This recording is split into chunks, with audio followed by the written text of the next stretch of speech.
Hey, Olivia. Hang on one sec. Oops. It started record right away. I stopped it because Okay. we don't want it. Um, It looks like we've already got folks on. People are already hopping in. wow. No. Hi, everybody. Welcome. Got some early birds. Nice.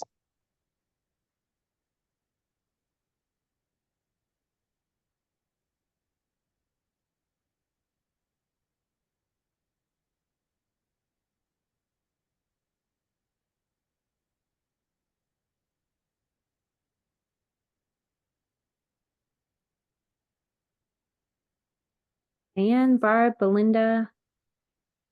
That's everybody gets an A+ for being early. So we'll go ahead. We'll get started right around 8. And then for those who are already on, if you have questions for us, go ahead and drop them in the chat. There's a Q&A.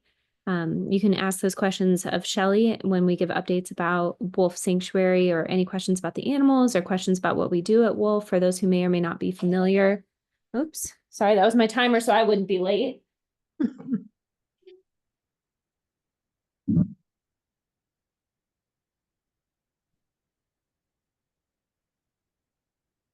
But feel free, for those who are on, if you have questions, drop them in the chat.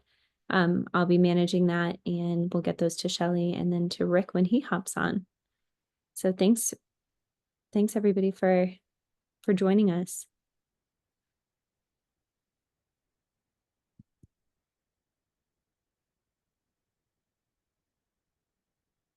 Got some very cute pictures of some of the residents at Wolf Sanctuary, some of our new shots that our photographer took. So excited to share some of those with you all.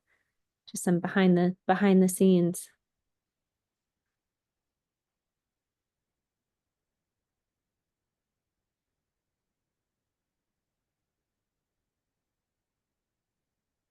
We had a lot of people register. I think we ended up close Really to exciting. 10, which is amazing. So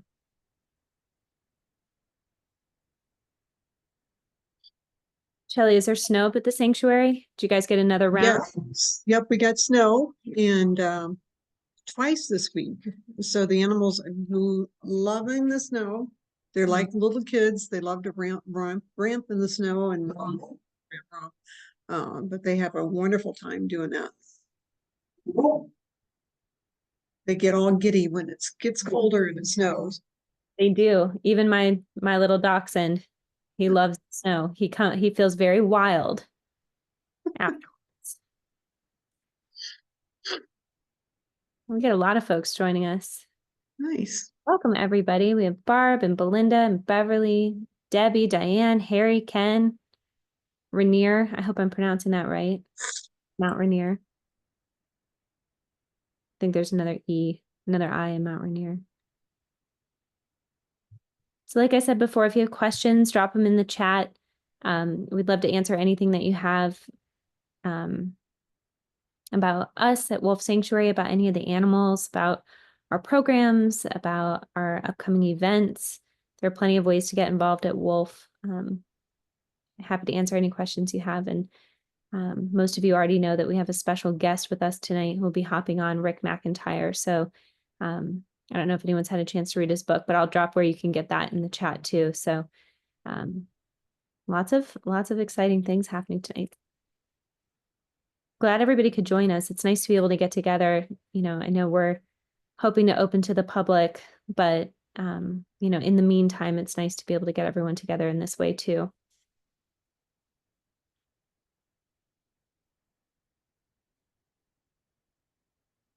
And let's not forget to record and put it in the cloud and get Yep. started. Yep, it looks like we're recording. Have it saved to the cloud. And then for those of you who are with us, we'd love for you to forward it on to folks who may have not been able to join, and just share a little bit more about Wolf with those that you know.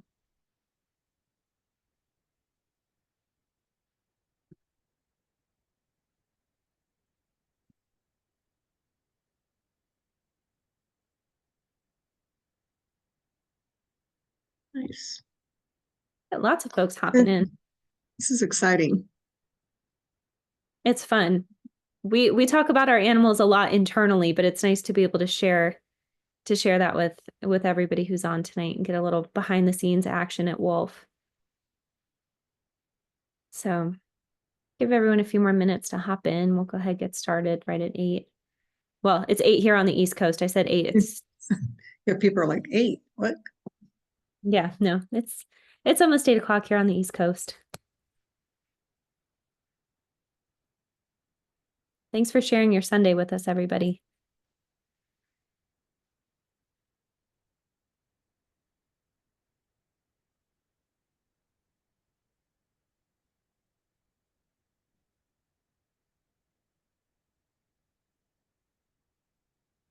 We'll send out a replay too for those who aren't able to join. But we've got a lot of exciting stuff happening at Wolf, including some very fun events. So I don't know if anyone's interested in a casino night, but it's going to be our best gala yet. And if you haven't seen any of our marketing for it, it's pretty good. It's Pax, who many of you know and love. He's in a little tuxedo. He's got a little bow tie and a little, we're calling it the Pax Teeny, but it's got a little dog bone swizzle stick in it. So Now you got to come to the gala so you can get that special recipe. which Shelly, I have a couple ideas for that recipe too. I've been asking some friends in the restaurant business. Okay. Also, you're going to get to see Pax and Tux. Yes, indeed. It's going to be so cute. Maybe we can give everybody who's here with us a preview tonight. Pax tried his tux. He got fitted for his tux today. He looks very handsome.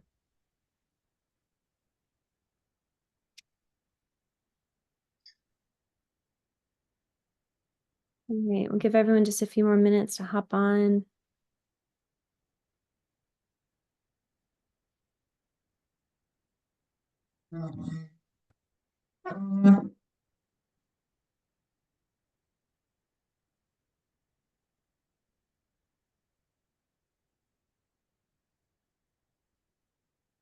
So lots of folks coming in. Thanks so much for joining us, everybody.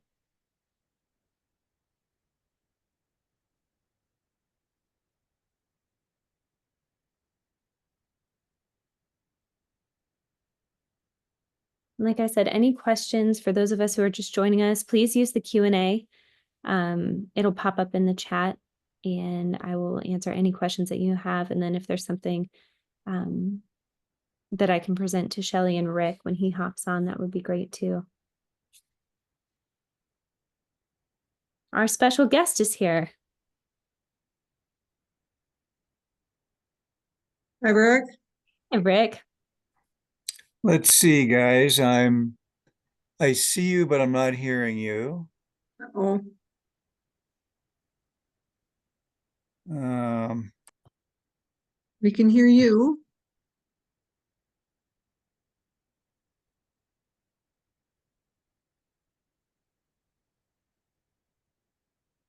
Maybe somebody said the chat's disabled. Our Q&A is live, and we might have the chat. Stand by. Let me see if I can change that.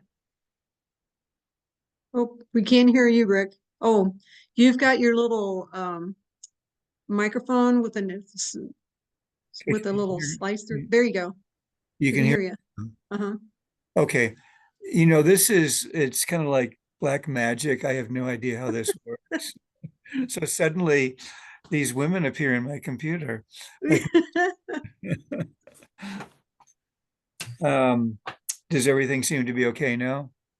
Yep, we can hear you and you can hear us. Okay, great. Then you Nice. tell me what to do. Well, people are joining in right now. We've got 30 participants.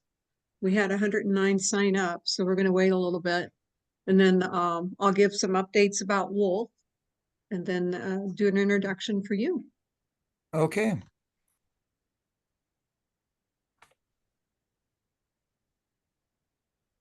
How is it if they're at Yellowstone? Cold? It Snowy? isn't. Well, let's see. A couple of days ago, we were down to minus 40. Oh, Today was maybe minus 35. And then it warmed up a little bit later in the day. So yeah, it's been pretty cold. Yeah, no kidding. What's it like down in your area now? We've been having a little bit of a cold spell for us too, but getting down into, single digits and Mhm. single minus digits. And today it started to warm up. We've gotten some snow, which the animals obviously love. So I'm always surprised, we get worried about them with a cold, but they're like, huh, it's a piece of cake. No biggie. Don't worry about me. We're good. So, but we do. Yeah, I will sleep comfortably when it's minus 40. Yeah. I can't do that. No, no, me neither. I remember one time when I first became the executive director, I was really worried about this older girl when we were still in Risk Canyon.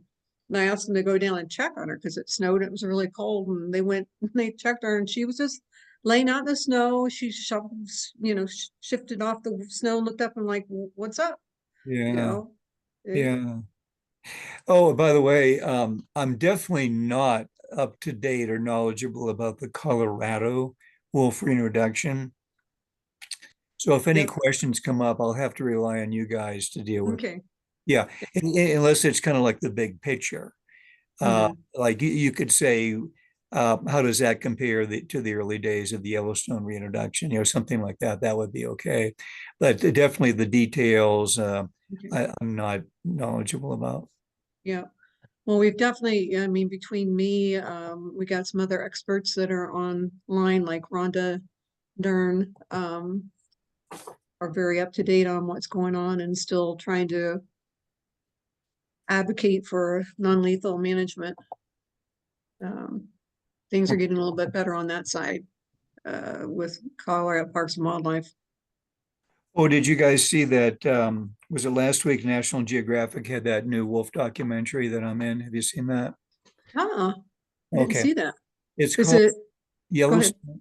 Yellowstone Wolf Succession, and it's 90 minutes on the National Oh, Geographic Channel. I'm not sure what the situation is on them repeating it.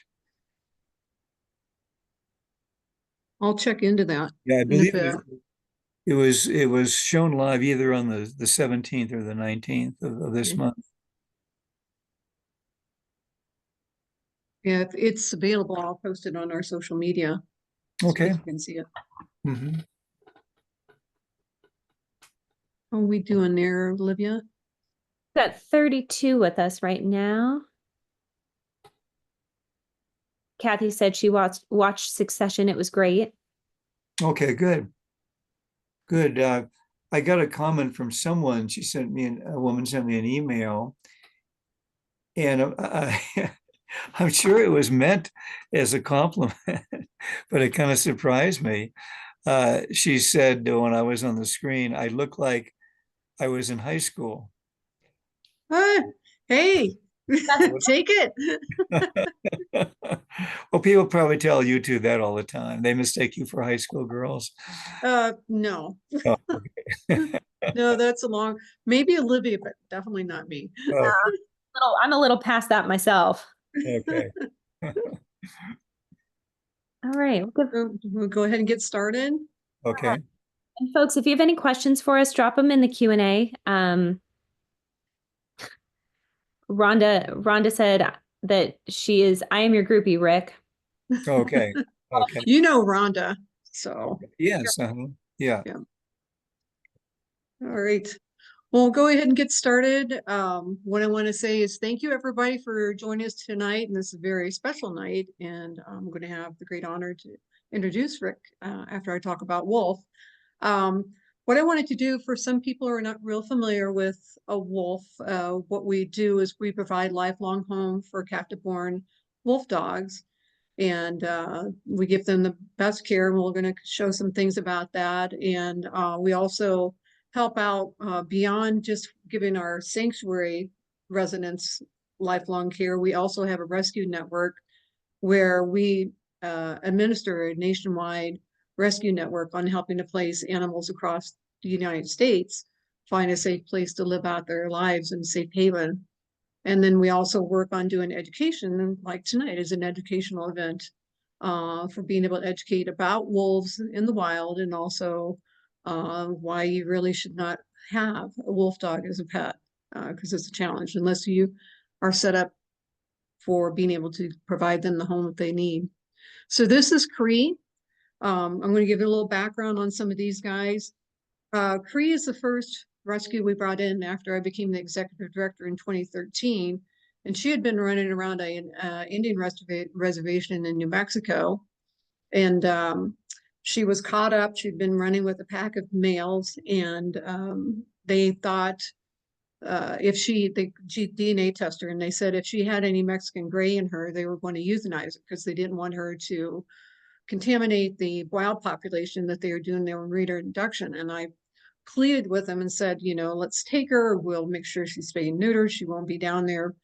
2 DNA tests. The second one came back and said Northern Gray. And so we went down and got her. We thought that she was like 2 years old, but when we got her, we took her straight to a clinic to spay and neuter, or to spay her and do a physical workup on her. And based upon her eyes and teeth, we estimated at that point that she's more like 7 or 8 years old. So if we were in the right ballpark, we're going to be celebrating her 20th birthday this year, which is exceptional. We had one other guy named Makwa, who was the first one that I cared for at my house. We thought he was like 21. Okay, come on, advance. Oh. And so this is a Shima. Here's this nice quote. The strength of the pack is the wolf, and the strength of the wolf is the pack. This is a Shima. The background on her, let's see, Shima's going to be 8 years. Oh, it's hard to believe she's 8 years old. But she was purchased by a young couple in Colorado when she was only 3 days old. And they didn't know how to care for her. And, or I'm sorry, 3 weeks old. They didn't know how to care for her. And of course, the breeder gave them no instructions. She's a high content wolf dog. So was Cree. And a lot of these breeders, they're in it for the money, and they don't provide the instructions for this is the type of home that you need to provide and how to care for them. They had a German Shepherd, and they didn't know how to care for her properly. Something happened, and her right femur got shattered. So the young couple didn't know what to do. They reached their veterinarian, and the veterinarian told them about the surgery they needed. And they said, if you do anything where you have the label of her being a wolf dog, she might get euthanized. So what they did then is they reached out to a rescue and told them that they had a husky mix that they wanted to take in. So the rescue was going to take her and put her with a Chihuahua. Anyway, that would have been a disaster. But finally, the couple reached out to us. We found out about her, and we went and picked her up from the vet clinic. It was a really bad operation where they had a pin that stuck out her leg. It was not the proper operation for her. We took her to Colorado State University. They put in a metal device that helped her heal and grow with her as she grew. And this is our beautiful girl today. She's what we call a black phase. When she was a puppy, she was totally black, and she grayed out over time, and she is absolutely beautiful. And this is Kieran. And a young man purchased him when he was 3 months old. And he wanted to make him a dog that he put in his truck while he worked out on the farm. Well, he quickly realized that wasn't going to work. So he reached out to us, and we brought Kieran to W.O.L.F. And he's with Kaya, who's next. And he's just such a handsome boy. A major goofball. Again, he was black when we got him, and he's grayed out, but he's a real sweetheart. Oh, by the way, too, one of the things too about with the breeders, like the one who took Ashima away from her family when she's 3 weeks old, we do a big disservice to them because they're not learning how to socialize with their own kind, and we try to throw them into the domestic world, and we set them up to fail. This is Kaya. Kieran just is turning 5 years old. Again, that's hard to believe. Kaya is also turning 5 years old. She was a stray and Kieran is also a high content wolf dog. Kaya is a mid content, and she was a stray running around Minnesota. She was emaciated and had bite wounds on her face and taken into a shelter. She went into foster care, and then they were trying to figure out what to do. And then a rescue took her in and reached out to us, and we brought her, and she and Kieran are such playful guys. They have such a good time together, a very good pair. And we put them in pairs, generally male and a female. And if we do put them in pairs of the same sex, it's males. We have found putting two females, and I'm sure Rick can identify with this, even if they're spayed, it typically doesn't go well. They can be very feisty. This is Ember. Ember's a high content. She's turning 10 years old this year. She was part of this horrible situation up in Wisconsin called FUR, Ever Wild. And this is where a woman had this operation where she had fur-bearing animals, and her comment was she'd like to kill them when they were around 2 to 3 years old, because that she thought was a premium for their coat. And she had this huge bone pile, and there was a group that was working on shutting her down. She had 67 wolf dogs, high content wolf dogs. 14 of them were pregnant. 55 of them were under 3 years of age. And as things were being done to try to seize these animals and get them in a safe place, they all disappeared. It turned out the woman who had that operation was a boyfriend with one of the police people, and they just went out there and took the animals out overnight. And we don't know what happened to all 67 animals. 26 of them ended up with Joe Exotic.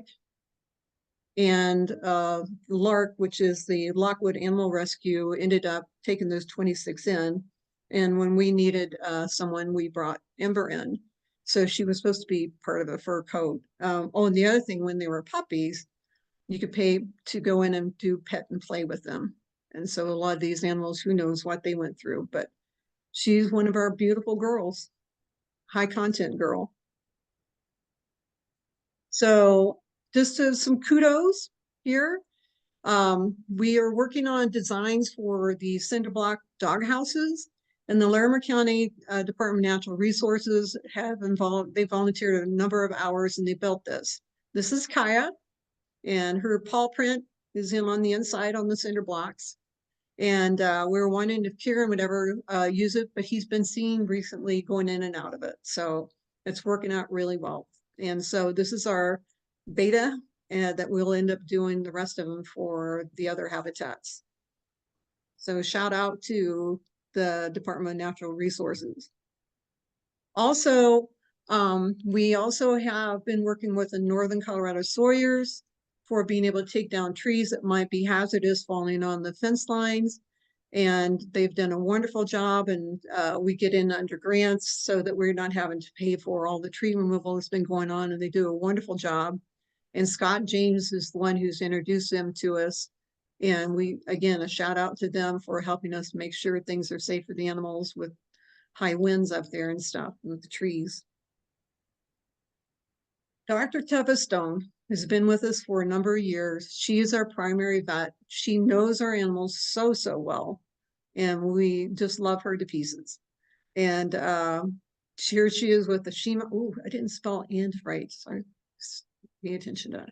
But here she is with the Shima up at Red Feather, and she's amazing. She knows her animals. She knows how to do our annual exams, their sedation protocol. She and her assistant were the ones that helped us get them moved from Risk Canyon to Red Feather Lakes, and she does a wonderful job, and we can never thank her enough. Also, we provide the best care that we can for our animals. So in addition to traditional veterinary care, we also work with Dr. Reichel at the Red Sage Integrated Medicine. And this is an exam they were doing on packs, but they come up and or we take them down to their clinic. Either way, we do shockwave, laser therapy, acupuncture, anything we can do for and also any additional supplements she thinks might help, so they get the best care. And one of the things we're going to be doing with Dr. Reichel later this year and doing a fundraiser for it is Kira. was born genetically with some really bad hips. And she said that she would benefit from stem cell therapy. So we are going to do that, harvest stem cells from her and then inject that into her hips. And that will help her with her arthritis. And we'll keep the stem cells so we can use it for some of our other animals later this year. So a big shout out to Dr. Reichel and Dr. Stone and their crew. So some of our upcoming events and fundraisers. So we got our Valentine. This is a Shima. What a beautiful girl. It says kiss me. But we have our Valentine's Day hearts coming up. If you would like to buy a Valentine's Day heart for our babies, please scan the QR code here and we'll be handing those out for Valentine's Day. They love those hearts. And then on April 5th, we are going to have our annual gala. Here's Pax and his text and his martini and his dog swizzle stick. It's themed 007 licensed to Howl. And we love to see you there because we're going to have our regular auction and then we're going to adjourn to the gazebo at the Marriott in Horseshoe for staging on a fun casino night. Not like a real casino, but you will get chips so you can play. And if you would like to join us, please scan the QR code. Will you be able to pop up that picture of him? Yeah, let me pull it up and see. Okay, just real quick, we'll show you the cute picture of him in his tux. Sally, while I do that, we did have a question from Nanette asking about Ember and how she is with people at W.O.L.F now. And so that's a good question. That's really individual for each animal. Yeah. And so when we first brought Ember to W.O.L.F, she was extremely shy of people and she tried to keep her distance, but over time she's becoming a little bit more engaging. Nothing like Jacob, but she's getting closer and closer to us, becoming more trusting. So over time they're learning that their lives are going to be the best that they can have and that we will never do anything to abuse them or take advantage of them. We want them to live out their lives the way that they want to as best as we can provide for them. So here's Pax and his tux. So he's ready. And hopefully you guys can come that night to help him celebrate our gala. Okay.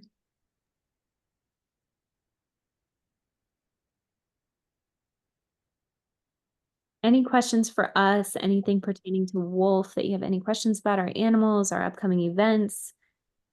Oh, I think you need to let me share it. Okay. So there's the gala.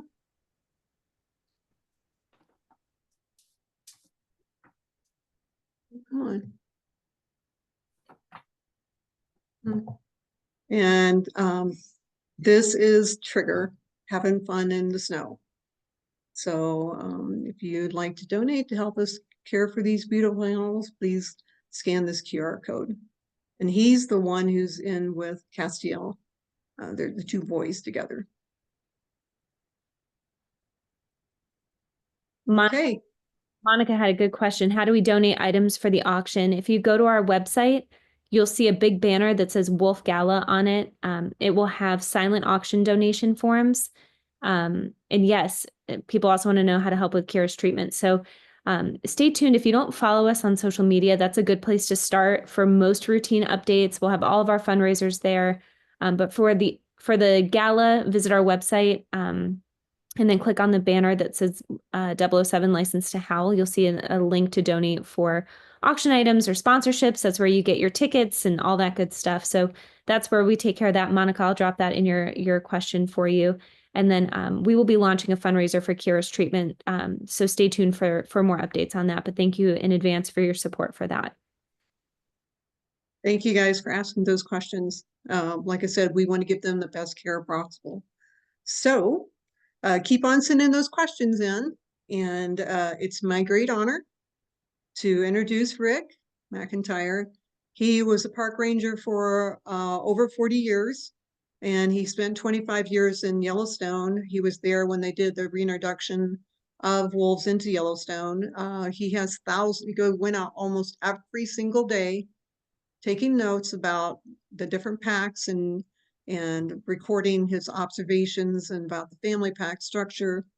And he has over 100,000 observations of wolves and thousands of notes that he has. And he's written 5 books to date. The Rise of, and I recommend you read these, The Rise of Wolf 8, The Reign of Wolf 21. And Rick, remember I asked you, if you ever find a guy, a human guy, it's like Wolf 21, I want to meet that guy. So that man, that Wolf 21 was incredible. The Redemption of Wolf 302, Alpha Female, and Thinking Like a Wolf. So tonight, Rick is going to talk about the latest book, which is Thinking Like a Wolf. And he has a children's book, The Unlikely Hero, the story of Wolf 8. And that she was incredible. Right? He was incredible. She's incredible.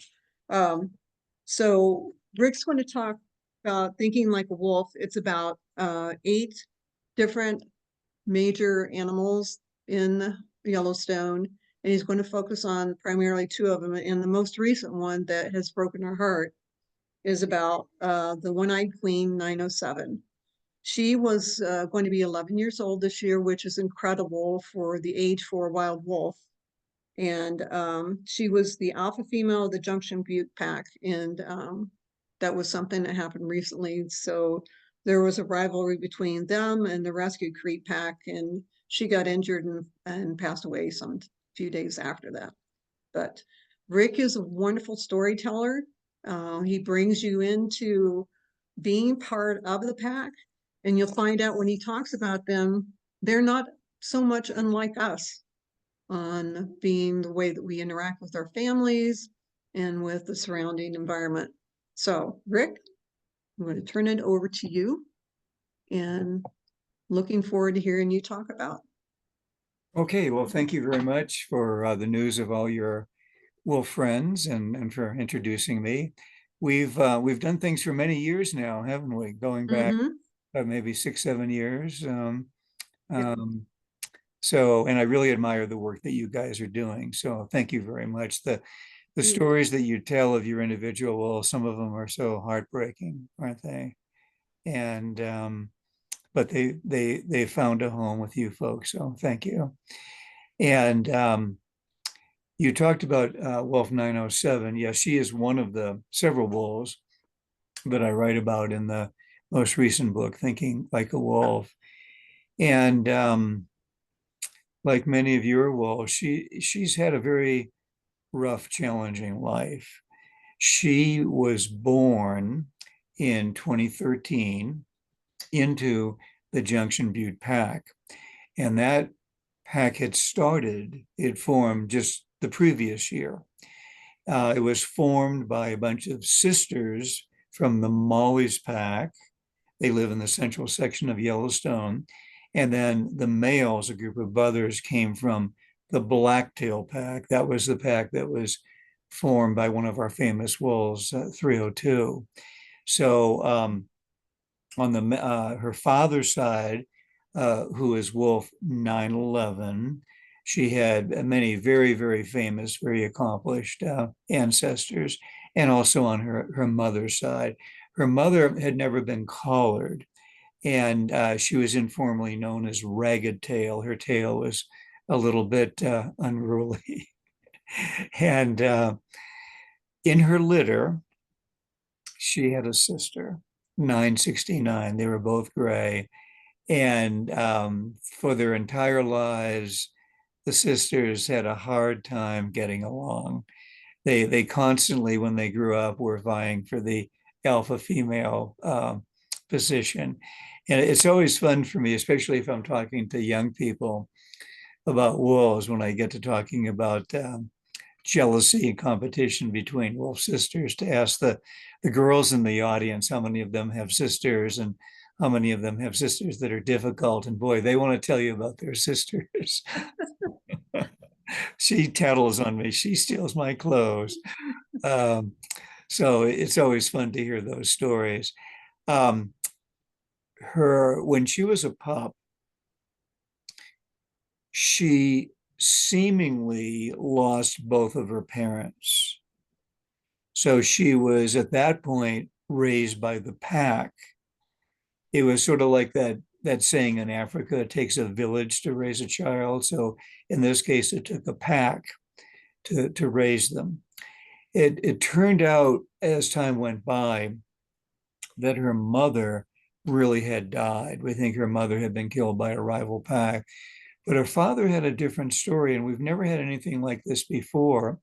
So after joining or after helping to form the pack and becoming the alpha male and the father of a litter of pups, that male, 911, it turned out that he went home and lived with his parents for a while.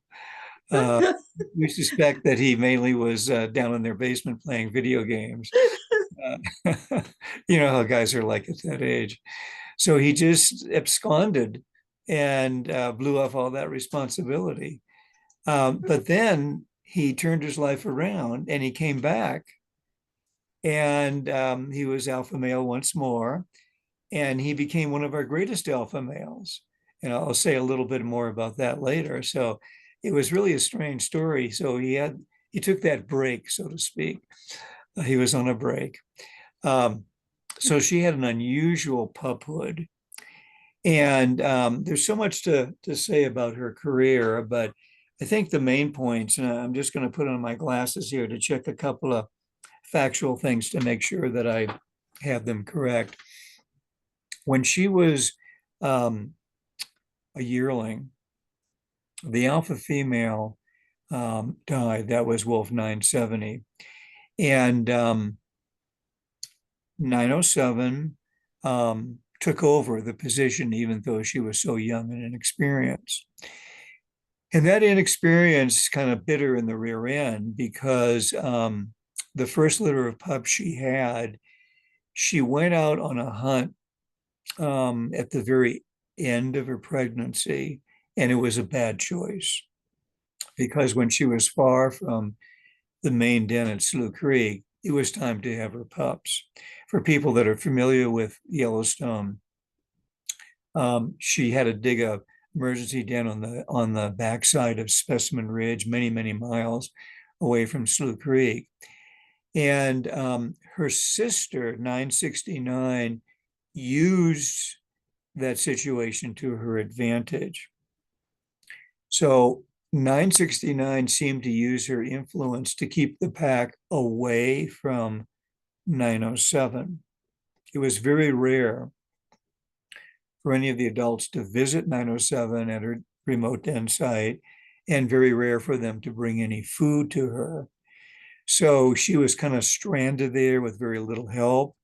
And the end result was that none of her pups survived. And then when she rejoined the pack, her sister had been ensconced in the alpha position for many months by that time. Everyone was used to following her lead. And so when 907 came back, she was relegated to a much lower position in the pack. So it was really a bad year for her, about as bad as it can get. So she was alpha female. She lost it to her sister. And then we'll jump ahead a few years. 969 had pups. And when one of them was a young adult, she became known as 1382. And she had a very strong personality. And this was an especially interesting thing for us to see. Somehow 907 figured out that there was an opportunity if she formed a partnership with her niece. So they kind of palled around, they became friends. And the next denning season, the two of them worked together to overthrow 969. So it was 907 and the daughter of 969. And then 907 turned on her ally and took over. And so she became an alpha female for a second time. And then we'll jump ahead a few years, where now that situation was exactly reversed. 1382 and her mother, 969, they formed a team. And in the denning season, they attacked 907 and overthrew her. And then the younger female, the daughter, turned on her own mother, and she became the alpha female. So that's kind of confusing, isn't it? But it's kind of like a Game of Thrones plot. Um, That so lineage is hard to follow yeah, sometimes. yeah. So that's what it's like in the wild. Um, when wolves are living in a fairly large group, particularly on the female side, we've noticed this many times now, especially in previous years with Wolf 42, that they like to form alliances. It doesn't happen so much on the male side. Usually it's one versus one, but on the female side, oftentimes it's two against one or three against one. So that put 1382 in charge. And then that brings us to the denning season 2.5 years ago in 2022. So that year, there were 4 pregnant females at the main slough den site. And it was very complicated with that many mothers and that many pups. I think we had something like 22 pups that year that were born. So that was still during the reign of 1382. And she was getting very much a bully against 907, who was now kind of getting into her golden years. And I think she really suspected that 907 was going to try something to regain the alpha position. So she frequently would attack and beat up the old female. One of the ways in which we evaluate the intelligence level of the male wolves is we watch what they do when they're nearby when females are fighting. And do you know what they do? Run away. What was that? Run away. Well, Don't engage. yeah, basically they stay out of it. Isn't that good advice if 2 women are fighting for the guy just to stay out of it? Because whatever side you pick, you're going to pick the wrong side. So here's what happened, and this is a famous story in the history of Yellowstone wolves. 907 took on a gigantic risk, and there was no guarantee that it was going to work. One by one, she picked up her pups in her mouth, carried them south from the main den. She swam the Slough Creek holding her jaws way above the water so the pup wouldn't drown. She got to the much faster and deeper Lamar River, did the same thing, got to the Park Road, safely crossed that, and put the pup in a den site that had been used a few years previously by another mother wolf. And then over the next couple of days, she brought all of her pups there. Now, to us, it looked like that really was not a smart move because the adult wolves, the older males, they were used to going out in huts, making a kill, bringing back food to the den at Slough Creek. So it looked like she and her pups would be out of luck. But then 2 of the other mothers did the same thing. They were allied with 907. So that meant we had a situation with 3 mothers, and we had a count of a total of 15 pups, at what I'll call the southern den. That meant that it was just the crabby alpha female, 1382 at the northern den with her pups. And gradually, all of the other adults, except for the alpha male, sided with 907's group. We were very worried about them getting enough food because the hunting party was so used to coming back to that northern den. But most of the kills that they made that spring were south of the road. So when that hunting party killed an elk or a bison, it was so easy for them to carry food just a few miles to the east, give it to 907 and her pups, the other mothers and their pups, and then they'd be so tired from the hunt and carrying the food that they wanted to take an all afternoon long nap. And that meant that they didn't bother to cross the road and swim the river and give food to the crabby alpha female to the north. So to cut a long story short, none of her pups survived. And the alpha male eventually sided with 907's group. Incredible. And we saw 907 make another move when the pups were still kind of little. She picked one up and carried it about 3 miles east to a rendezvous site that was better suited for where they wanted to be in the summer. The other young mothers followed the same thing. Some of the yearlings helped out as well. And they had a great summer. All 15 pups survived to the end of the year. And when the crabby alpha female finally rejoined the main group, all the other wolves were so used to having 907 back as the leader of the pack, as the alpha female, as the dominant female, that she was a very low-ranking wolf, pretty much the omega wolf. So she had went from the top one to the lowest ranking one. And by that time, 907 had, I'll call it maybe an assistant, 1276. And 907 was now so far above the day-to-day politics of the pack, she paid no attention to her former rival. She let her assistant deal with 1382. So her assistant dominated that wolf.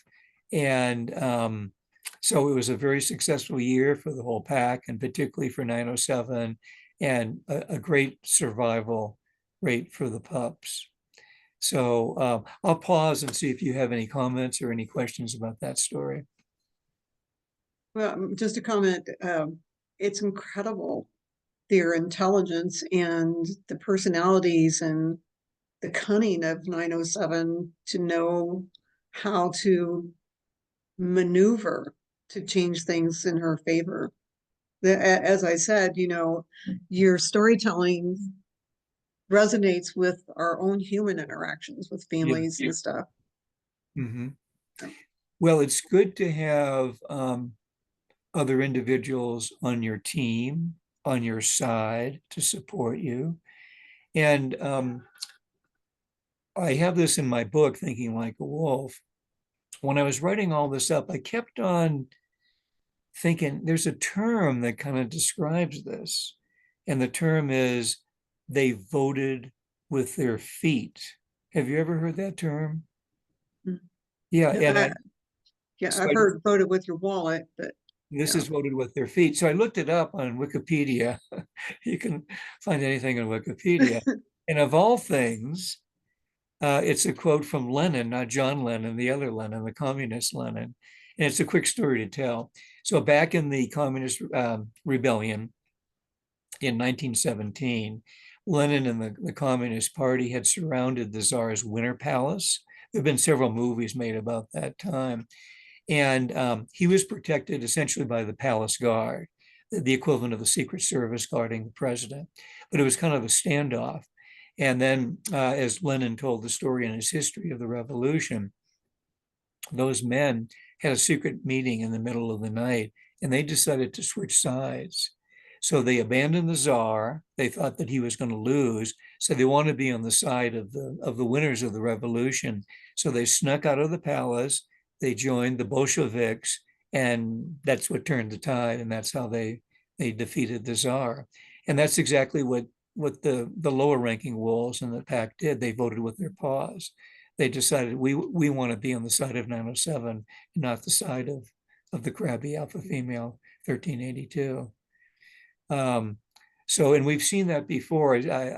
Many of the folks that are listening to us right now know the story of 21's mate female 42, and she just didn't have the aggression and the violent streak that her sister, the psychopath 40, had. And so in my book on Wolf 21, there was a similar story where 42 put together an alliance of 3 younger females who also were mothers, like in 907's story. And that team of females defeated 40.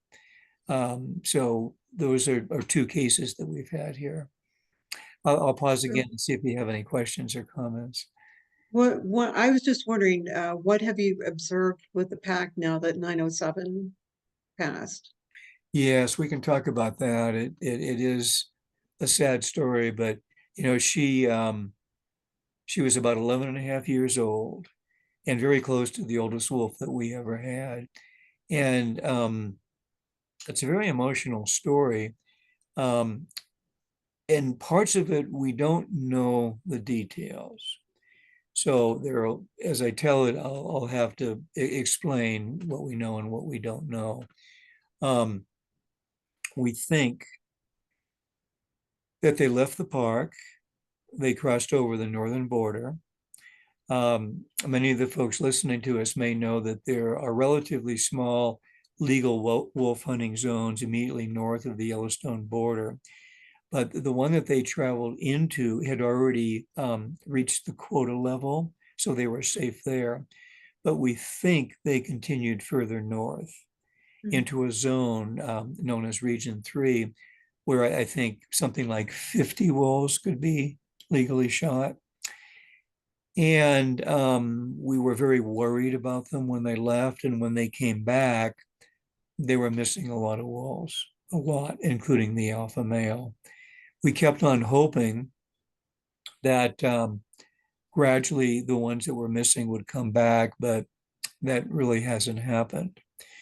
When I had my first good look at 907 when she came back from the north, she was only with 5 other wolves. And back then, just prior to that, the pack tended to be about 12 or 13. And I think I already mentioned that the alpha male was not there. It was mostly much younger wolves. And then a neighboring pack that same day, they showed up in the Druid territory, the Rescue Creek pack, and chased them. And that was ironic because that pack had been formed by a group of junction young males that had found a couple of females. This was maybe 5 years after that pack formed. So they chased 907 and her small group off to the north, and we didn't see them. About a week went by, and a bison died in the junction territory. The junction wolves fed on it. And then when they weren't there, the rescue wolves came into the area and they fed on it. And then it was around Christmas time. I wasn't out this particular evening, but some people told me that a gray canine approached the remains of that bison at a time when the rescue wolves were on it and feeding. They saw the gray canine, they chased it, they pulled it down, and they attacked it. But by that time, it was really too dark to see the details, and they just really couldn't say for sure if it was a gray wolf or if it was a coyote. And then a day or two went by, and the Wolf Project biologist came out with their telemetry equipment. They put 907's frequency in it, and they got what we call the mortality signal, which is twice the normal number of beeps. And I believe it was the day after Christmas, yes. A crew walked out there and they found her, and she had passed away, and she did have wolf bite marks. But as far as we know, she was the only wolf that died in that conflict. So that means that despite her loss, the other survivors that had come back from the north all had made it through that period. And then to kind of sum up what has happened more recently, is the pack has been rejuvenated. They usually number about 10 now. And that's because 3 of the males from the rescue pack have switched sides and have joined the junction pack. And we've seen this many times in the past.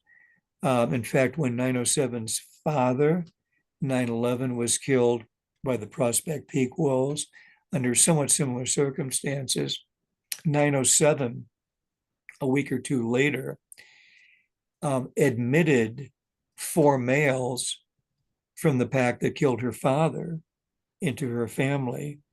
And her last mate was the last surviving brother from that group. So for us, it's an amazing story to see those details repeated.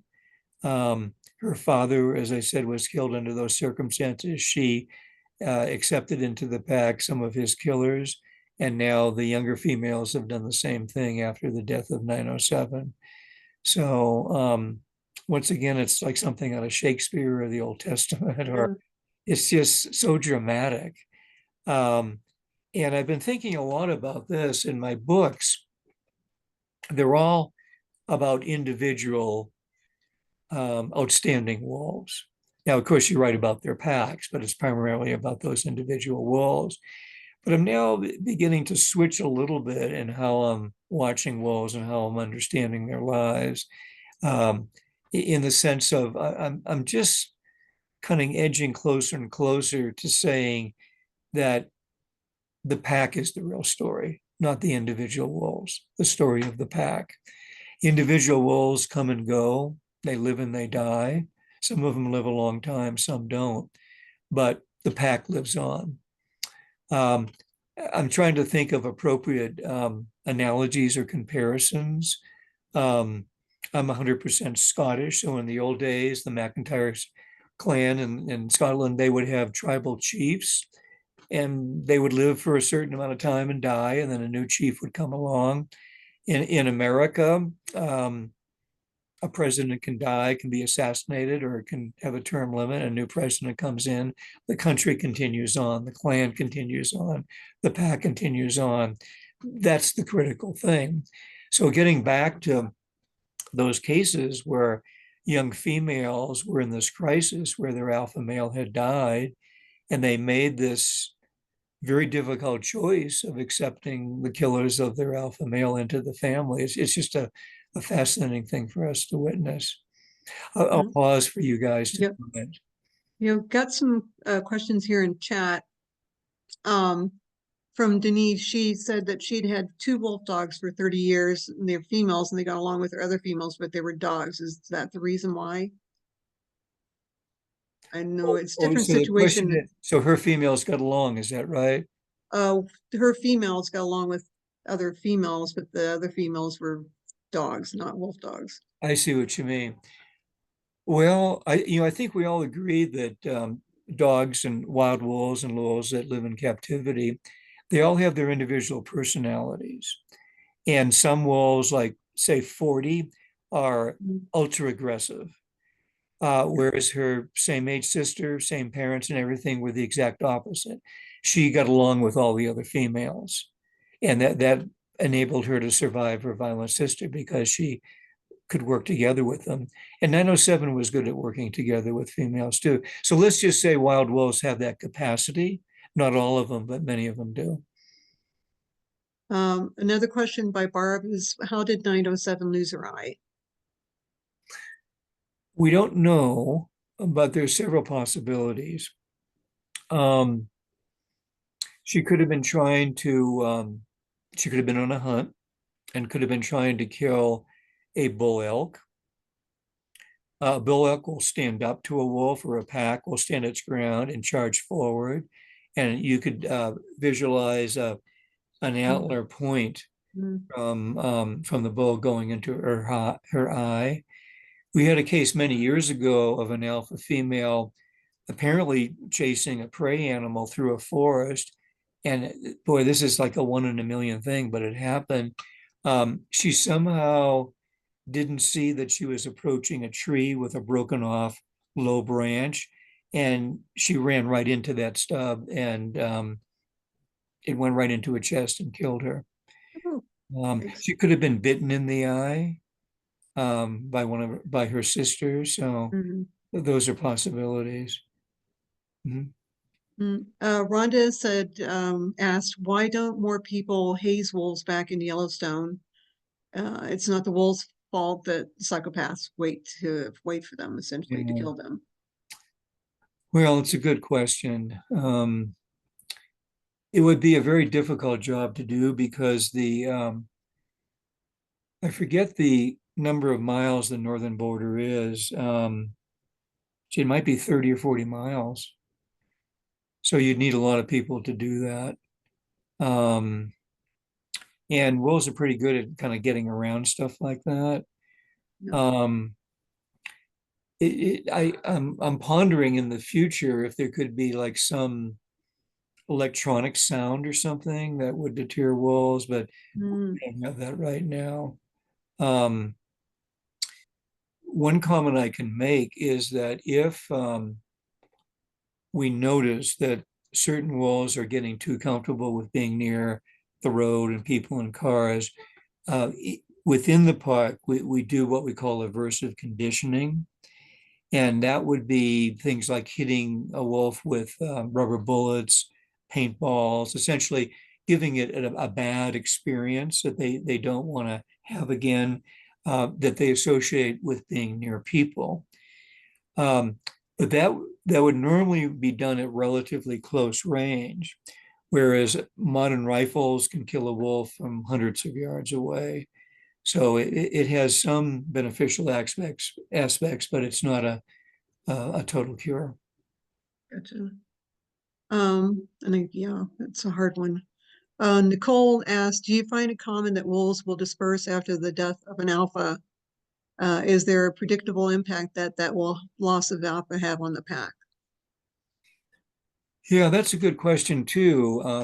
Certainly the number of wolves in the junction pack really dropped down, and we just don't know if some of that was because of them being shot to the north or because of the loss of the alpha male or the alpha female. Um, a related issue is we're getting close to the February mating season. So some of the young males and females may have left anyway to try to find mates. So for now, we just don't really know. By the way, we had an interesting thing we never quite had before. Uh, last spring, we knew that one of 907's daughters had paired off with a young male, 1407. The female was 1386. And they established a territory in the Hillrowan Creek area. And we got word that they had pups. So it looked like a very happy story. And we were mainly watching the Slough Creek Den in 907 because we wanted to follow her story. She had pups at the time. And then suddenly her adult daughter came home with her 3 pups. And she integrated her pups with 907's pups. So 907 then was raising her own pups and helping her adult daughter raise what amount of 907's grandchildren. That's common. Yeah, it sounds like a human story, doesn't it? Yeah. And so as we talked about that whole event and the story, we were telling people that, well, 1386, the mate must have died. And that was the only explanation why she would abandon a good territory and bring her pups all the way home for her mother to help out. Well, it turned out that wasn't the story. When the W.O.L.F Project did a tracking flight with their plane, guess what? They found the boyfriend. He was back living with his parents. Oh my God. I swear you could do a Peyton Place or something, a human story with this. Yeah, Oh my yeah. goodness. And I can't guarantee this, but the rumor was he was spending most of their time in their basement playing video games. I don't Too know. funny. Oh, Diane asked, it's amazing how these packs are living out their lives with so much strategy and jockeying around of pack power. I am so thankful for the time and effort that you put into studying them, Rick. There would be no way of knowing about their lives in this detail without your diligence. And that's true. Well, thank We, you. It's yeah. I'm writing an autobiography right now, and I write about my experiences with wolves in Glacier National Park as well as Denali. And you could see wolves somewhat often in Denali, but nothing like Yellowstone. And none of us really expected that it would be like the way it has become here. So I just, by luck, found myself in the middle of this situation. And I'm actually approaching, something like in May, on May 26th, I'll have the 30th anniversary of my first sighting of Yellowstone wolves. Oh, nice. Yeah, and it was Yeah. the Crystal Creek pack, one of the first ones to be released.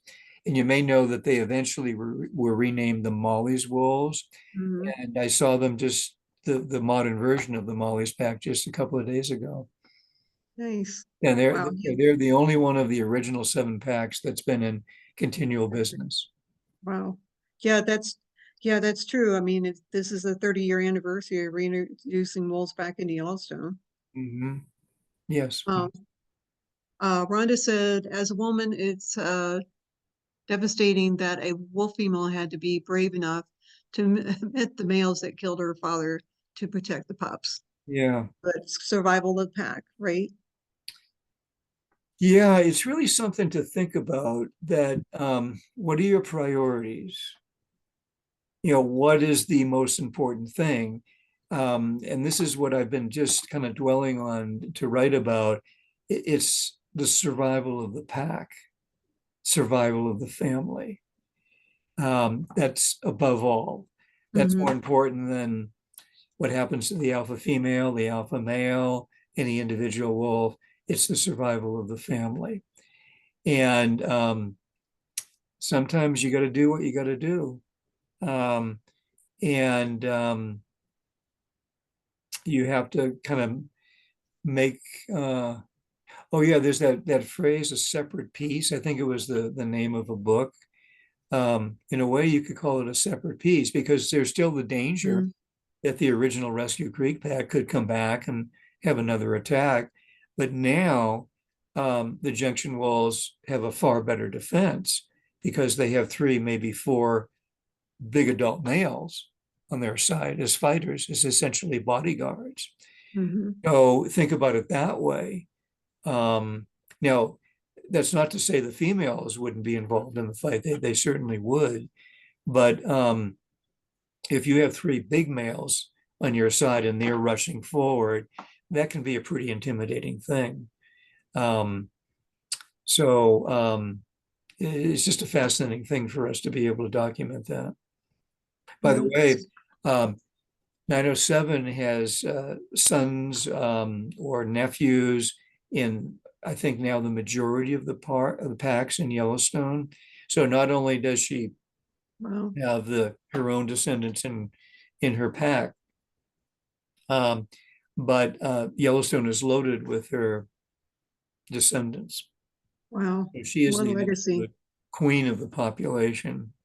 Wow. Kind of like the Eve of the wolf population. Yeah, what a legacy.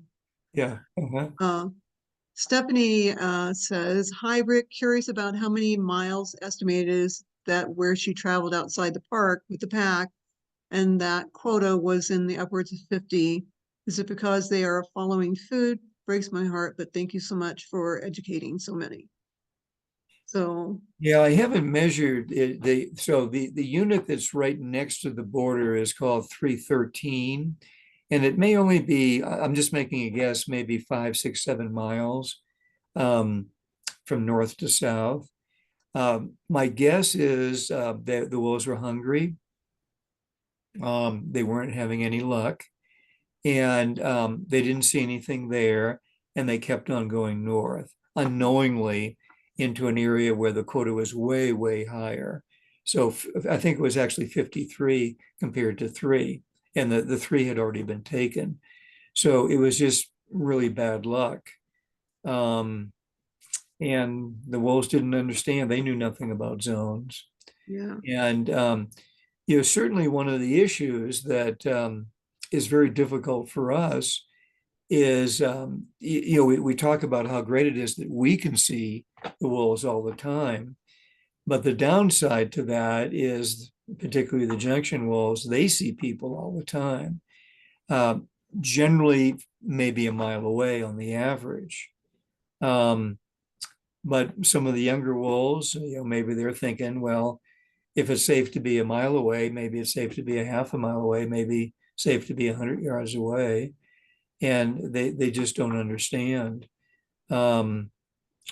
What's interesting is, I think I mentioned that they use paintball guns. And so I never actually thought of it this way before, but now I'm realizing that that is kind of a good lesson for a Yellowstone wolf. So if they see the person, the ranger, whatever, they would see the ranger pointing something that's kind of long and thin and dark, and then they're hit by something that is a little bit painful, but not really too bad. But it's a sudden thing that they don't expect, so they run away. So I'm just having this thought now that contributes to it. A good way to haze them, hopefully. Yeah. Sue, hi Rick, great to see you and hear your stories as always, exclamation point.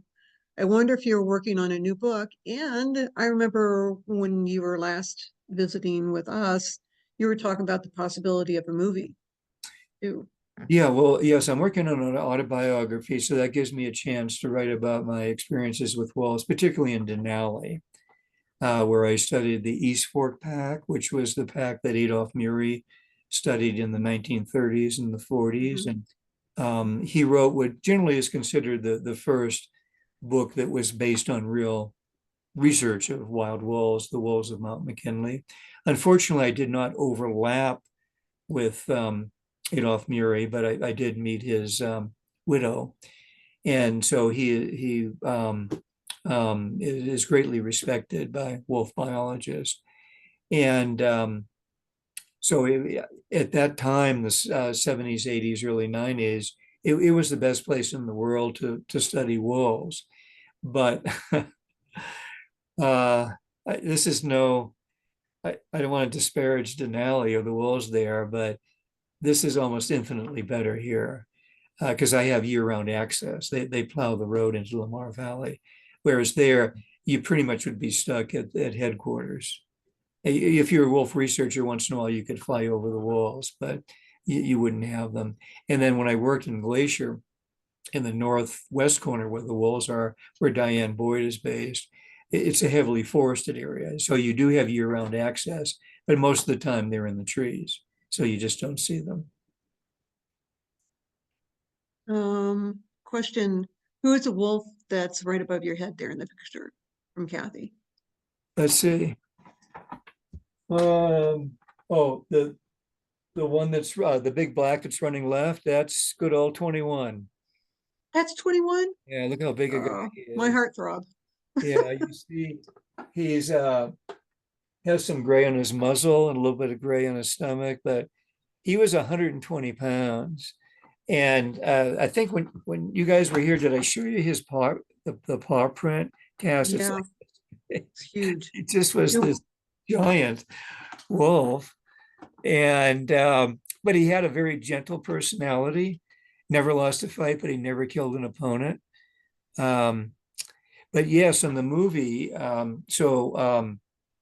what happened was a screenwriter in Hollywood read my book on 21, The Reign of Wolf 21, got real excited about the story. And I guess he's followed on Twitter by a lot of people. He's well known. He wrote some of the Marvel superhero movies. His name is Zach Stentz. So he said some really nice things about the 21 book. And at the time, I didn't know that. But I would occasionally check Amazon, and sales of the book just skyrocketed. It went to number 80 of the million books that they had on the for sale. And so I eventually contacted Zach, and we communicated, and it turned out his brother was the one that recommended the 21 book. And then we started talking about making movies. And ironically, because of Zach's Twitter things, we ended up with something like 23 movie production companies that were interested in buying the rights.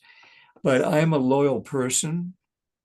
And the only reason we had all that interest was because of Zach. So I didn't want to stab him in the back. So I told my publisher that as long as they agreed to a few stipulations that I had, I didn't really care what the money offer was. I wanted to go with them.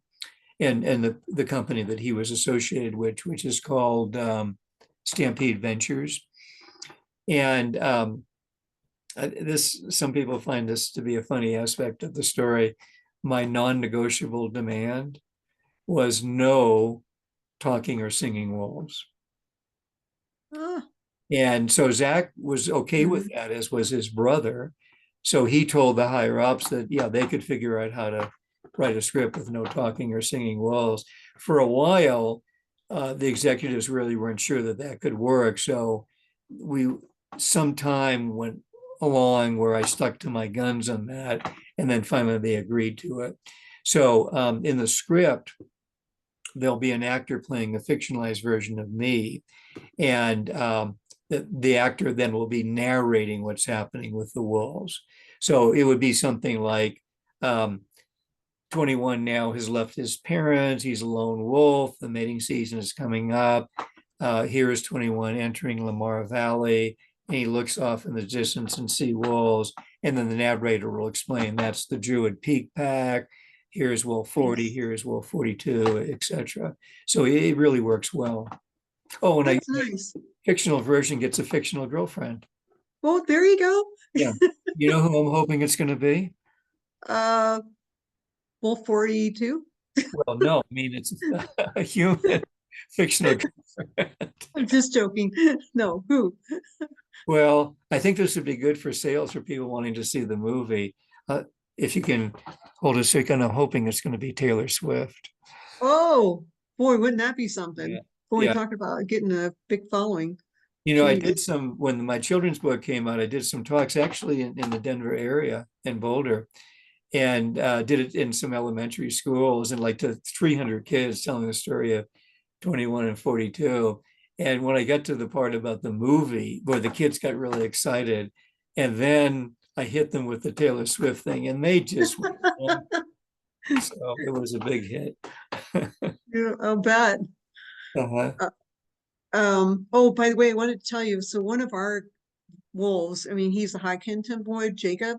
His Yeah. paws, literally, I spread my hand out and it's that big. And he's Yeah. a big boy. And again, a gentle giant. He's Yeah. such a gentle giant. Yeah. Uh-huh. Barb asked, do you have a favorite pack? Is there one pack that really stands out through the history of the reintroduction?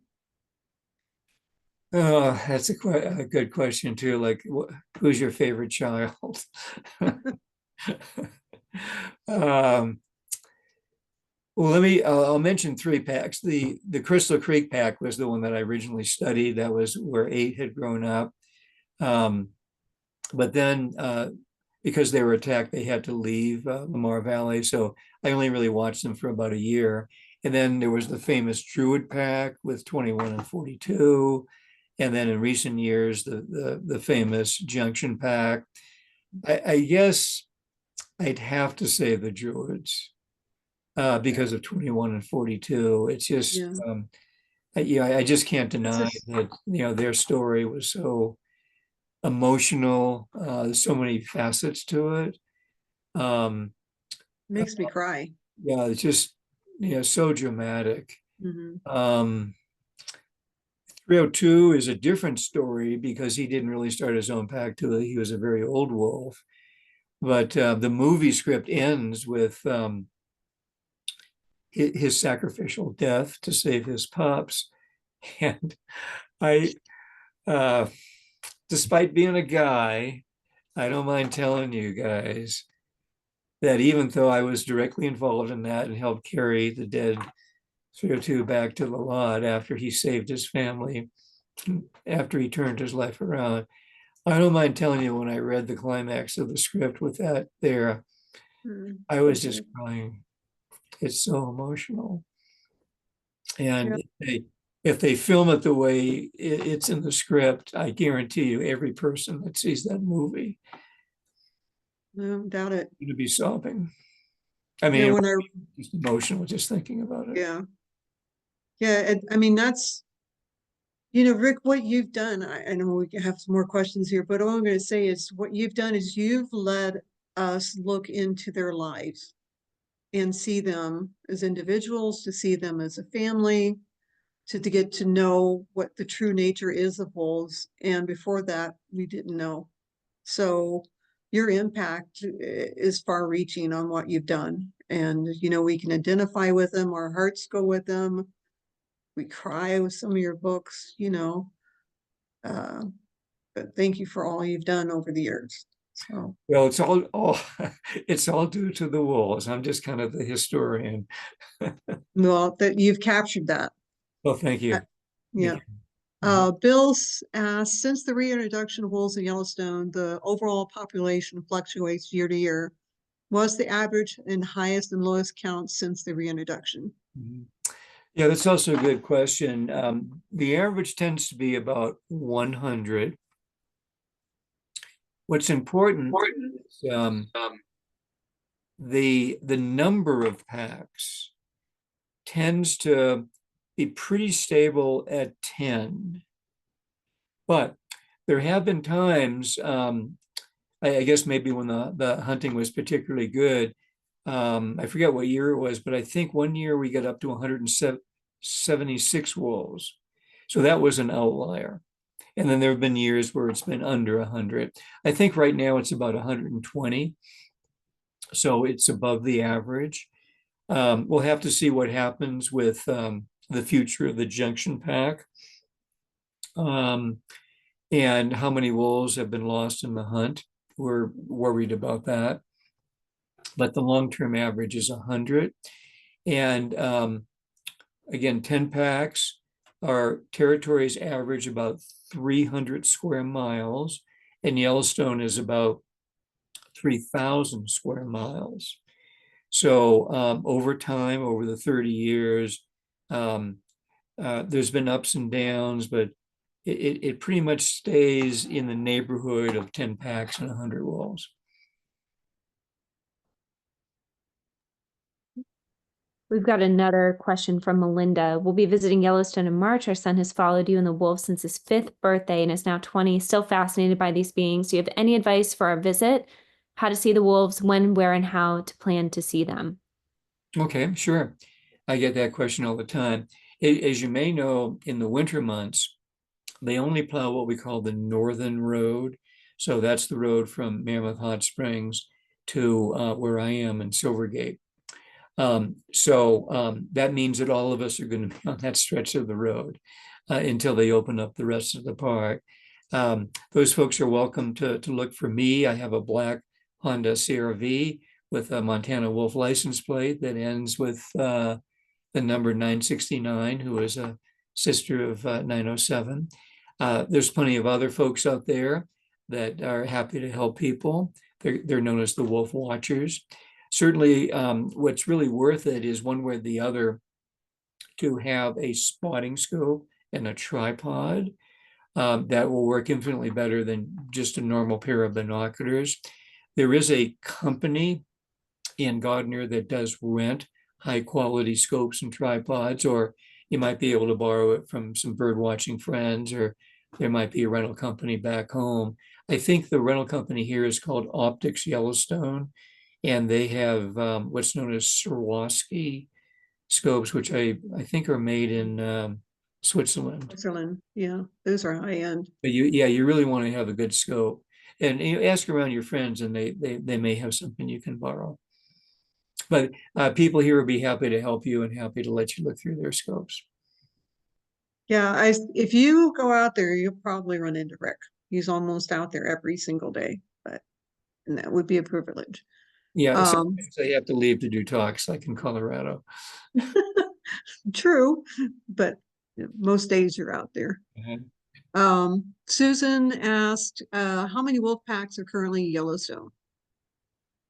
I think right now 9, so it's a little bit below the average. And so it's normal for a new pack to form, and things just don't work out for them. And either they get attacked by a powerful neighboring pack, or too many of them get shot in the hunt. So we do occasionally have problems with mange and distemper. So those are issues. But like human kingdoms, countries, royal lines, except for one case here, packs don't last forever.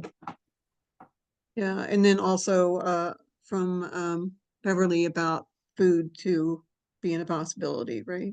Food sources. Yeah, as far as I know, the prey populations are really good right now, especially bison.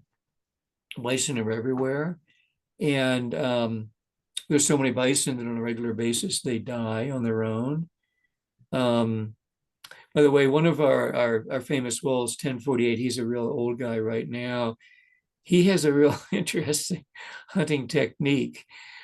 Usually it's dangerous to get right in front of a bison, particularly a big adult, but he just walks right up to the face of the bison, the most dangerous thing you can do because you can get trampled or get gored to death. And then you know what he does? He bites the bison on the nose, just like this. Yeah, Oh my God, and he just holds Daredevil. on. And the bison doesn't know what to do. He doesn't like being bitten there. And then his buddies come in and attack from behind as he holds on to the nose. Oh my God, Yeah. Uh-huh. what a daredevil. Yeah. Yeah. I hope none of your wolves do that to you the next time you go into their pen. Well, they do like to kind of give us little nippy kisses and stuff, but Okay. not hold on to our nose Yeah. though. Yeah. But yeah.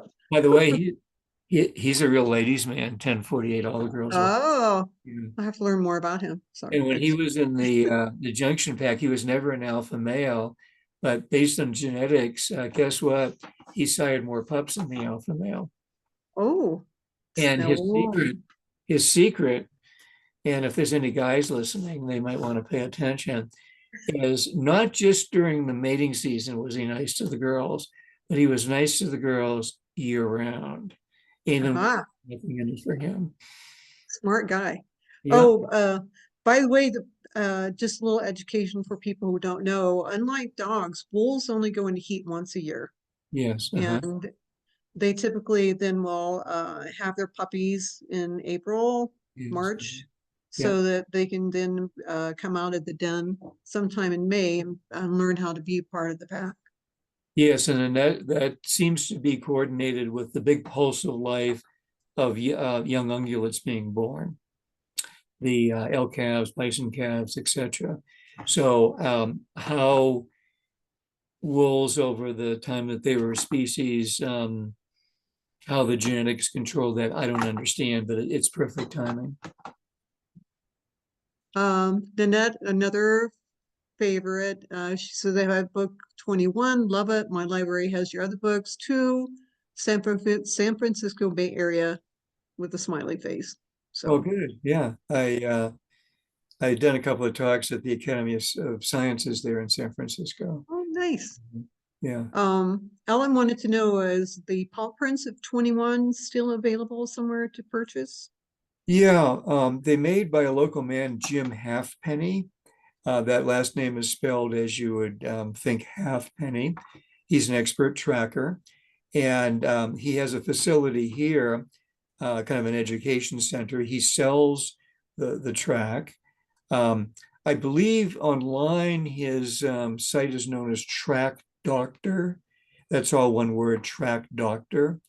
If that doesn't work, you could also try Jim Halfpenny, or if you're here in person, um, he has an operation right there in Gardner. I got to get one of those. Okay. Um, let's see, Stacy. I was at. I think that one's about us being. Oh, never mind. Gotcha. Okay. Kathy. Yeah, we did. Oh, is there also a book or a movie being developed about '06? Yeah, some of you may be familiar with a book that I helped out on before my books, American Wolf. Mhm. And many years ago, that was sold to some company, but they never could quite figure out how to make a movie out of it. So now there's talk of maybe doing that again. But that's a whole different thing than what I'm involved in. Would there ever be another Druid pack? Do they ever reuse the names? Probably not. It would be kind of confusing for our records, just like we don't reuse any of the radio collared numbers for the wolves. So no, it's an interesting thing. No one knows. It's the name of a mountain in Lamar Valley. No one knows where Druid came from. As I said, my ancestors are Druids, well, are Scots. So I probably have some Druids in my ancestry. And in one of my books, some of you may know this, a Gaelic speaking person, a professor told me that my last name, McIntyre, literally translates as son of the land. And he said in ancient Scotland, that would be a poetic way to refer to a wolf. It's just like in Africa, if you said the king of the jungle, that's a lion. So technically, my name is the equivalent of wolf. It was destiny. Yeah, I guess so. Status of Lamar Valley Pack? They might be thinking of the Lamar Canyon Pack, which was 06's pack, and unfortunately, they did go out of business. Okay, that's why they wondered. Yeah, and that, I think we've mentioned this or maybe alluded to it. It's normal that packs don't last forever. We've only had one pack that's lasted the 30 years. And a lot of it has to do with genetic diversity. So if one or both alphas are killed, the young adults that are in the pack, they're all brothers and sisters. And so they have a problem. And what most often happens is they kind of split up and spread out. It would be much easier, let's just say if there were no males, if it was only sisters. So when 06 died and her father left in 55, I think it was just two sisters. And so that made it easier for an outside male to come in. So you kind of have to get rid of the boys. Gotcha. Melinda Lee, Rick, you are the one who handed my 9-year-old son the radio antenna in Lamar Valley. We were sent after you by our neighbor, Carol Oldenmeyer, and he has never forgotten that moment. We shall find you in March. And she said I gave the hand antenna to her son. Is that right? Yeah. Yeah. Okay. I can't resist saying this. Doug Smith, of course, he ran the W.O.L.F project for many years, and we all love Doug Smith. And so occasionally he would be out in the field with me. And in some cases, I would be doing a talk. And so he would just kind of be there. And I would kind of wait to introduce and say, well, this is Doug Smith. But, or maybe I would do it ahead of time. And then I would, the joke, I would start to demonstrate the equipment. And hopefully there would be a wolf close enough that I could get the signal and I could hear the beep beep. And then to set up the practical joke, I would say, now there's a way where you can adjust this stuff, where instead of getting the signal from the wolves, you can detect if a government bureaucrat is nearby, and then you can hide. So of course, Doug is standing in the middle of the group. So I say, well, let me adjust this. And of course, I'm not really doing it. And I'm saying, no, there's no government bureaucrat here. And then people don't notice, but I'm slowly turning up the volume of static. And I say, well, wait a second, do you hear that static? There's something. And then louder and louder and louder. And then I'm, of course, pointing. And I say, well, somewhere in that direction there's a government bureaucrat. For Doug had to put up with that many times.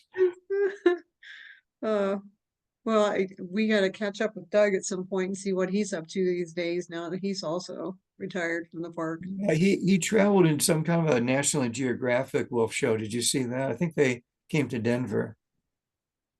I did not see that, but I'll tell you a quick story, then probably we need to finish up. So Doug and I like rock and roll music. And he was young. One of what in his mind, what he thinks is his greatest accomplishment, he saw Led Zeppelin live when he was a teenager. And so I saw on the internet an ad for a t-shirt. And I sent it to Doug saying, Doug, you should get this t-shirt, because the t-shirt says, I may be old, but I saw Led Zeppelin live and heard it right away. They're still around, by the way. You can Yeah, still yeah, perform, so yeah, they're still around. Yeah. yeah. Well, Well, Jimmy Page, of course, their famous guitarist, he was on British TV when he was 14 and to play the guitar. And the host said, "Well, Jimmy, what do you want to do when you grow up?" And he said, "I want to be a biologist." So we could have had Jimmy Page as the Doug Smith of the Yellowstone. who would have thought?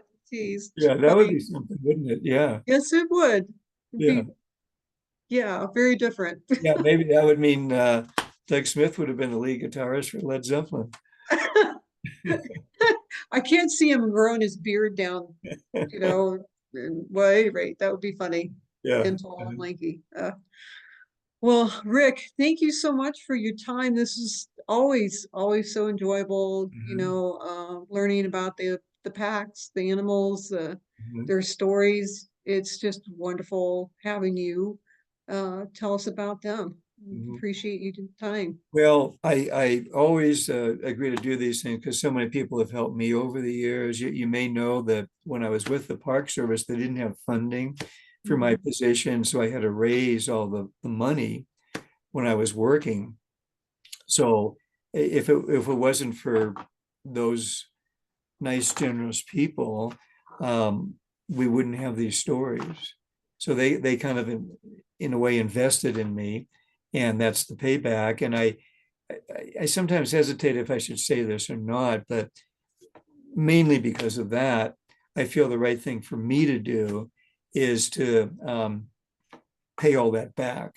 So all the money that I get from the books and from the movies, I donate to good causes, to your organization, to other sanctuaries, International Wolf Center, Defenders of Wildlife, children's charities, things like that. So everything goes back.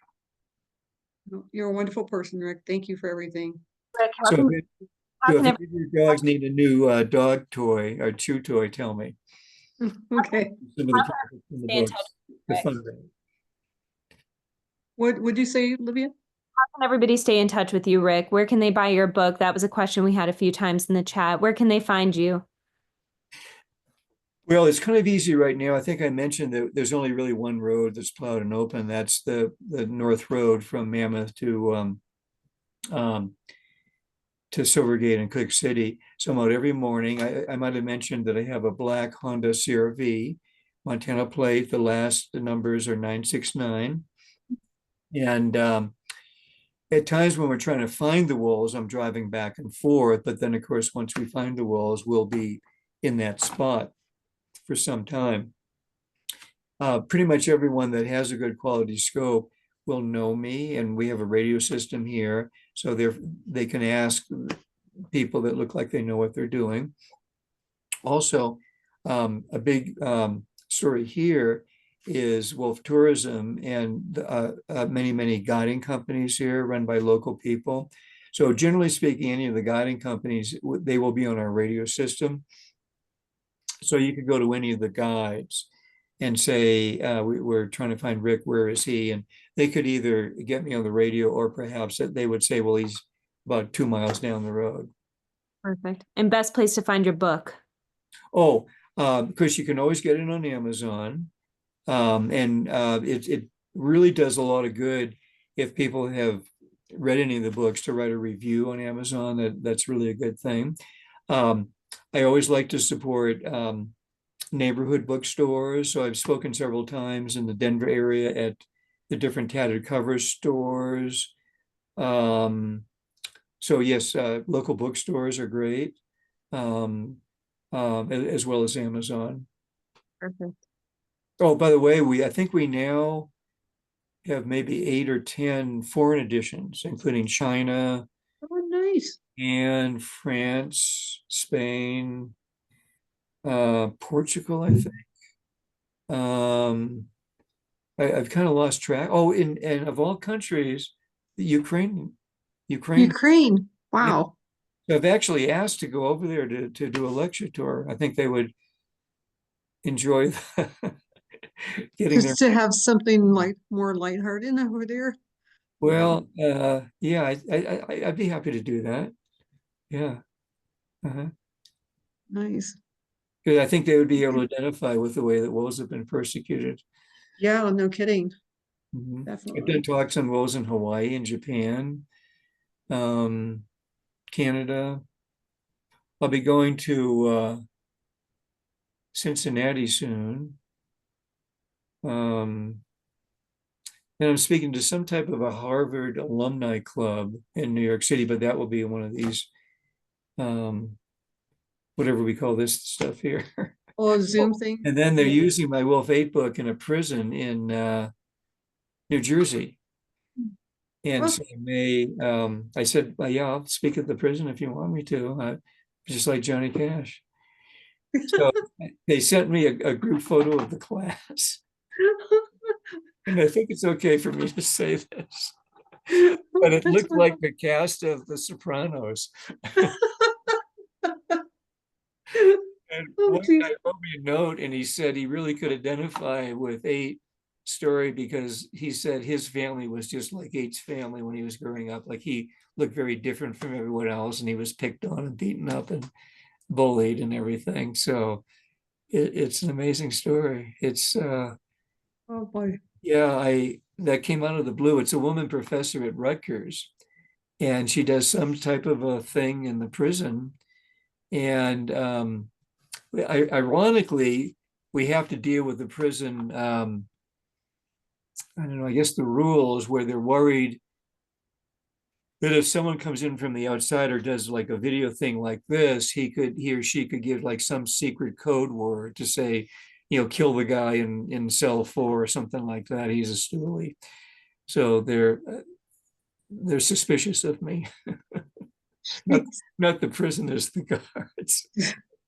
Oh, well, I mean, just think about all these different lives that you've touched because of your books and what you've done for 40 years. So pretty broad, I mean, across the world, broad spectrum of different people and everything.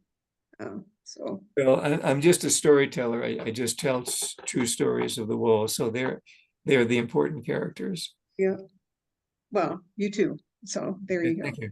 That's Mhm. nice of you to say. Yeah, thank you. Thank you. Well, any other questions, you guys? You see any more? No, I think everyone wrapped it up. Rick, I dropped your website in the chat for a lot of folks who are interested in learning more about your local events. So I said just use the contact link on that form. Is that okay? So you're telling me I have a website? You have a website, sir. Well, I think it's the one my Publisher. publisher has. I guess, huh? Yeah. Yeah. I'm not very technologically adept. We're doing good tonight. So yeah. Yeah, it's funny. The biologists that I work with on the W.O.L.F Project now, they're all in their 20s. And I laugh because I'm so backwards compared to them. I'm no longer in my 20s, if you don't know. Oh, I have to ask for a lot of help. oh, funny. Well, thank you, Rick, for your time tonight, and thank you, everybody, for joining us. This is, Okay. as always, like I say, it's so enjoyable to hear your stories and the chat with you and get to know the wolves better. And thank you for everything. Hey, I'll tell you what, I can give you a little bit of an advanced sneak peek. Hold on for a second. Okay.